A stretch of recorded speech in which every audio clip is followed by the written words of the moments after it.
dan hukum ini kita mungkin awalnya kita lihat daripada pembukaan Undang-Undang Dasar 45 alinea keempat bahwa dikatakan bahwa setiap warga negara berhak atas perlindungan. Ya, jadi negara melindungi setiap warga negara. Dan kemudian itu diimplementasikan dalam pasal 28 huruf D ayat 1 Undang-Undang Dasar 45 yang menyatakan setiap orang berhak atas pengakuan, ya, kemudian berhak atas jaminan, berhak atas perlindungan dan kepastian hukum yang adil serta perlakuan yang sama di hadapan hukum. Jadi harus ada equality before the law di antara semua warga negara Indonesia. Tidak ada pembedaan. Nah, pentingnya ada penegakan hukum, ya, karena penegakan hukum tidak akan terwujud apabila penegakan hukum tidak dilaksanakan. Jadi di samping penegakan hukum juga ada penegakan hukum, ya, karena kemudian berkaitan dan tidak dapat dilepaskan. Jadi penegakan hukum yang diwujudkan dalam undang-undang adalah instrumen. Ya, jadi penegakan hukum itu diwujudkan dalam undang-undang. Setiap undang-undang yang dibuat oleh pemerintah, oleh negara, itu merupakan wujud daripada penegakan hukum dan penegakan hukum warga negara. Sebagai contoh, ya, misalkan perlindungan hukum bagi si korban, ya, itu sudah ada undang-undang LPSK, Lembaga Perlindungan Saksi dan Korban. Itu dilindungi si saksi dan korban situ, ya.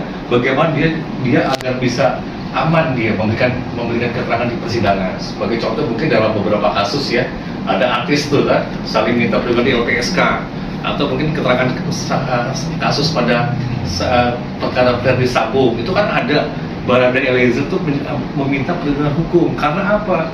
Karena apa yang dinyatakan di dalam persidangan nanti itu harus dilindungi. Jangan sampai dia itu nanti dikejar-kejar sampai dibunuh lagi nanti karena memberikan keterangan yang sebenarnya. Jadi intinya perlindungan hukum itu harus tegak lurus dengan penegakan hukum. Tanpa ada penegakan hukum, perlindungan hukum percuma, tidak akan terlaksana. Ya. Lanjut apa lagi? Pertanyaan selanjutnya di ya, silakan. Apa saja peran hakim sebagai lembaga penegak hukum? Ya. Oke. Jadi hakim ini merupakan lembaga kekuasaan kehakiman yang mandiri. Ya. Kalau kita menurut ke belakang, itu ada 3 lembaga di setiap negara. Itu ada 3 lembaga kekuasaan. Pertama lembaga eksekutif, ya. Kemudian ada lembaga legislatif dan lembaga yudikatif. Nah, ini masing-masing lembaga ini punya kekuasaan masing-masing dan tidak boleh mencampuri. Eksekutif itu adalah urusan untuk pemerintahan. Legislatif itu membuat undang-undang dan mengontrol jalannya pemerintahan. Legislatif. Nah, sedangkan yudikatif ini adalah lembaga untuk menegakkan aturan-aturan yang dibuat oleh lembaga eksekutif bersama dengan legislatif. Dan kemudian diwujudkan itu dalam Undang-Undang Dasar 45 yang mengatakan bahwa kekuasaan kehakiman adalah kekuasaan yang merdeka. Pasal 24 Undang-Undang Dasar 45 mengatakan bahwa kekuasaan kehakiman adalah kekuasaan yang merdeka tanpa dapat diintervensi oleh siapapun. Nah, kemudian sebagai organ pelaksana di lembaga kehakiman ini adalah hakim, ya. Jadi hakim ini bisa dikatakan tuh wakil Tuhan di bumi, walaupun Tuhan tidak memerlukan wakil, ya. Tapi kata-katanya seperti itu. Tuhan itu hakim itu sebagai wakil Tuhan di bumi. Nah, oleh karena itu, ya, semua apa yang dikatakan oleh hakim di persidangan itu merupakan hukum, ya. Jadi berapapun hukumannya, orang itu pasti akan menerima, bukan menerima, ya. Setiap orang itu bisa juga dia tidak menerima dan mengajukan permohonan banding atau kasasi. Jadi ada upaya hukum. Ya, jadi seperti itu. Lanjut. Bapak, selama Bapak menjadi hakim, apa Bapak pernah menangani kasus yang bertentangan dengan hak asasi manusia? Setiap kasus itu, kalau versi daripada terdakwa itu merupakan kasus yang bertentangan dengan hak asasi terdakwa. Setiap kasus. Karena terdakwa berupaya mengatakan bahwa dia tidak bersalah, ya, bahwa polisi itu salah nangkap, polisi melanggar HAM. Nah, kemudian hakim juga melanggar HAM, itu kata terdakwa seperti itu. Tapi harus diingat, undang-undang HAM, ya, Undang-Undang 39 tahun 1999 itu menyatakan bahwa tidak melanggar HAM apabila seseorang dihadapkan di persidangan itu jelas tuduhannya, jelas hukumnya, ya. Dan kemudian kalau dikatakan saya menyidangkan berbagai persoalan yang yang melanggar HAM itu, saya kira tidak ada, kecuali kalau pengadilan HAM. Pengadilan HAM itu sudah ada di Jakarta. Jadi pengadilan HAM itu hanya untuk mengadili perkara-perkara pelanggaran HAM berat. Ya, misalkan dulu di Timor Leste. Nah, sekarang ini lagi mau dibentuk pengadilan HAM yang di Paniai, Jayapura. Ya, itu pelanggaran HAM karena ada tentara yang bunuh warga. Nah, jadi seperti itu. Namanya saya bilang kalau yang melanggar HAM saya tidak pernah, karena semuanya jelas, clear semuanya. Terus apa lagi? Contoh kasus apa saja yang ditangani oleh pengadilan? Semua kasus-kasus pidana dan perdata ditangani oleh pengadilan. Semua kasus-kasus pidana seperti contoh pembunuhan, penganiayaan, ya, mohon maaf, perkosaan, pelecehan seksual, semua kasus-kasus, ya, penipuan, semualah. Nah, kemudian kalau perkara perdata itu misalkan sengketa hak pilih, sengketa tanah, sengketa warisan, ya, juga misalkan sengketa mengenai hutang piutang. Ya. Hampir semuanya kita menangani perkara-perkara yang berkaitan dengan perkara kejahatan, ya. Terkecuali kalau perkara yang termasuk, mohon maaf ya, perkara cerai. Nah, kalau cerai beda pengadilan negeri dan pengadilan agama. Kalau pengadilan negeri, cerai itu bagi orang yang non muslim. Kalau pengadilan agama itu cerainya untuk orang-orang yang muslim, orang Islam. Nah, jadi kalau orang-orang yang non muslim yang bercerai, ya di sini tempatnya. Bedanya cuma itu aja. Terus apa lagi? Izin bertanya, Pak. Apa upaya hukum jika gugatan ditolak? Ya, jadi upaya hukumnya sebagaimana Undang-Undang Nomor 1 tahun 1946 itu namanya ada peradilan ulangan.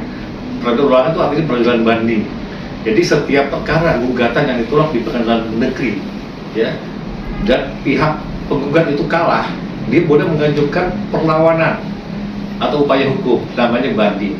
Dan banding itu nanti akan diperiksa di pengadilan tinggi, Nah, kalau di Cirebon ini, kalau misalkan dari pengadilan negeri Cirebon, nanti akan diperiksa di pengadilan negeri pengadilan tinggi Bandung. Nah, kemudian apabila salah satu pihak tidak puas juga dengan putusan pengadilan tinggi Bandung, dia akan bisa mengajukan upaya hukum kasasi ke Mahkamah Agung. Jadi ada dua upaya hukum banding dan upaya hukum kasasi. Itu namanya upaya hukum biasa. Ada lagi upaya hukum luar biasa. Namanya apa? Namanya PK, pengajuan kembali. Ya. Nah, pengajuan kembali ini apabila salah satu pihak juga tidak puas. Tapi harus diingat, PK ini tidak menghalangi eksekusi. Misalnya dalam perkara perdata, ya, dinyatakan bahwa si A ini merupakan pemenang daripada tanah yang disengketakan. Ya udah, dia tinggal mengajukan eksekusi agar pengadilan itu melaksanakan. Jadi harus mengembalikan tanah itu kepada si A sebagai pemenang. Nah, kalau misalkan si B ternyata mengajukan PK, itu nggak masalah, silakan saja. Jadi PK itu tidak menghalangi eksekusi. Ya. Jadi seperti itu ya, upaya hukumnya ya. Ya. Ya. Saya ingin bertanya. Ya. Bisakah hakim tidak berwenang untuk mengambil keputusan? Setiap hakim itu harus mengambil keputusan dalam persidangan. Setiap hakim. Kecuali kalau hakimnya gila mungkin, atau kalau hakimnya sakit, ya parah, itu harus mundur.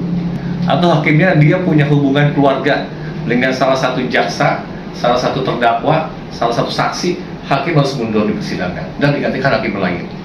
Nah, itu dia. Jadi hakim harus mengambil keputusan setiap perkara yang dihadapkan kepadanya. Itu wajib. Ya.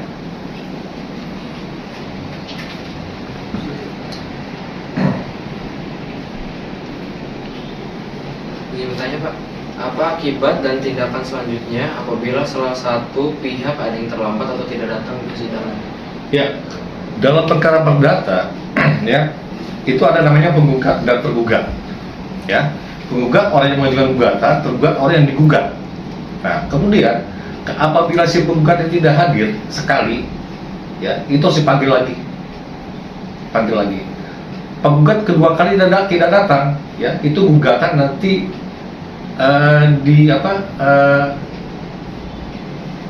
dikatakan dia tidak serius. Jadi gugatan itu tidak dapat diterima. Nah, jadi konsekuensinya dia harus mengajukan lagi gugatan kembali. Itu kalau si penggugat tidak hadir, ya, jadi dianggap dia tidak serius. Jadi perkaranya bukan dicoret ya. Jadi tidak dapat diterima oleh putusan hakim loh. Semuanya saya bilang tadi, saya katakan tadi, setiap perkara itu ada putusannya. Jadi kalau penggugat tidak hadir, tetap diputus dengan isi putusan gugatan penggugat tidak dapat diterima. Boleh nggak penggugat mengajukan kembali? Boleh dia. Nah kemudian kalau tergugat tidak hadir, ya, gugat tidak hadir, itu dipanggil sekali lagi sampai 3 kali. Nah kalau dia tidak hadir sampai 3 kali dan tidak ada alasannya secara sah, maka si hakim akan meneruskan persidangan dengan memeriksa si penggugat saja. Jadi bukti hanya dari penggugat saja. Ya, kalau misalkan penggugat dapat membuktikan gugatannya, maka itu putusan dimenangkan atau dikabulkan oleh hakim, penggugat menang tanpa kehadiran pihak tergugat. Namanya putusan perstek. Ya, namanya putusan perstek. Jadi putusan yang dijatuhkan oleh hakim tanpa hadirnya pihak tergugat. Itu perstek. Bisa menang, bisa kalah, tergantung. Nah, bagaimana si tergugat ini melawan? Boleh melawan. Setelah diberitahu si tergugat kalah, tergugat ini mengajukan perlawanan, namanya verzet. Itu bahasa Belanda semua. Namanya verzet. Jadi dia melawan lagi. Jadi melawan lagi semacam upaya hukum banding, tapi bukan upaya hukum banding, bukan di PT, tetap di PN. Namanya verzet perlawanan. Jadi seperti itu. Terus apa lagi? Saya izin bertanya Pak, apa tugas hakim selain di dalam pengadilan? Ya, tugas utama hakim adalah memeriksa, ya, menerima, memeriksa, mengadili dan memutus perkara yang dihadapkan kepadanya. Itu tugas utama seorang hakim. Tapi di luar pengadilan, hakim punya tugas, ya, tugas administrasi perkara. Apalagi sekarang zaman IT ya. Jadi setiap perkara itu kita masukkan namanya ke SIPP, Sistem Informasi Perkara Pengadilan.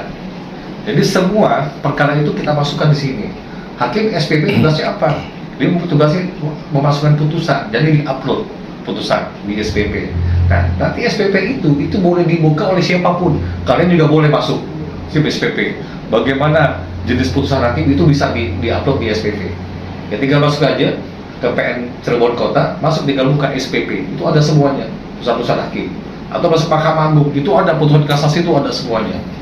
Ya, jadi hakim di luar kedinasan itu tugasnya ya melakukan tugas-tugas administrasi yang berkaitan dengan perkara-perkara yang ditanganinya.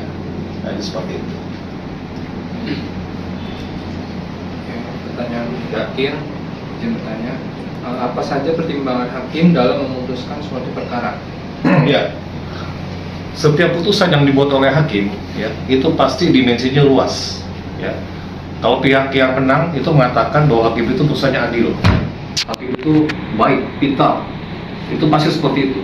Tapi pihak kalau ngomong wah hakimnya sesat tuh, hakimnya disogok tuh, jadi seperti itu. Ya, nah makanya di setiap putusan hakim itu harus ada apa ya? Ada semacam atau acuan, pedoman. Ya, jadi harus memenuhi asas keadilan, asas kemanfaatan, asas kepastian hukum. Itu harus dipenuhi kalau bisa tiga-tiganya itu harus penuhi. Asas keadilan tujuannya apa? Agar diupayakan putusan itu putusan yang adil, diterima oleh kedua belah pihak. Itu seperti itu. Ya, jadi putusan adil itu katakan misalkan nih seorang pencuri, ya. Pencuri yang mencuri dia hanya untuk makan, beda dengan pencuri yang untuk kekayaan. Gak mungkin dong yang mencuri kekayaan yang mencuri untuk makan kita putus 5 tahun. Ya, karena pencuri itu ancamannya minimal 5 tahun. Kalau untuk pasal 363 ancaman 5 tahun. Maksimal 5 tahun. Maksimal 5 tahun. Gak mungkin kita cuma ngambil sepotong roti 5 tahun. Gak adil itu.